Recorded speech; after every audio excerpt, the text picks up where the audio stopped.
Yesterday, after being utterly disappointed by films like Dreamy Eyes and Ms. Ha Lan, I found myself interviewing Dad about his epic courtship of Mom back in 1999. And let me tell you, this real-life love story puts any K-drama to shame. Mom was quite a catch. Beautiful, a teacher, gentle, and skilled in sewing. She lived in a dorm with other single teachers, a magnet for young men. Even one of Dad's friends fell head over heels for her but failed to win her over.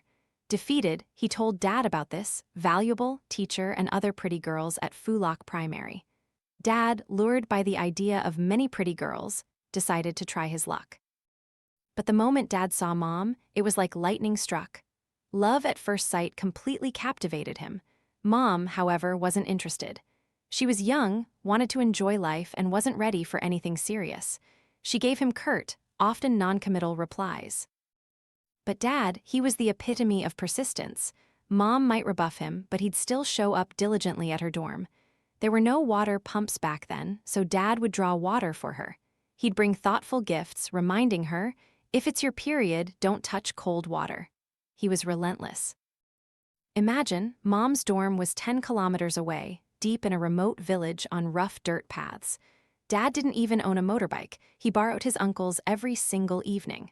10 kilometers back then was an ordeal, especially in the rain. Yet he came regularly. Eventually, Mom thought, all right, he seems okay. Let's give it a try.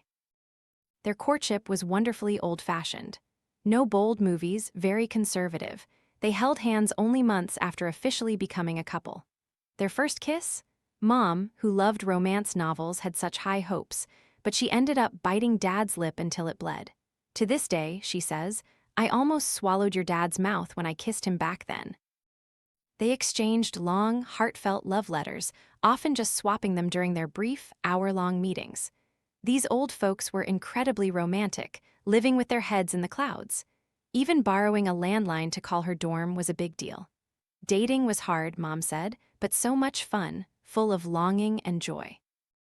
From 1999 to 2000, their persistent love blossomed into marriage, and then in 2001, I was born. This is just the beginning. How they raised and loved me is a story for another time. Stay tuned.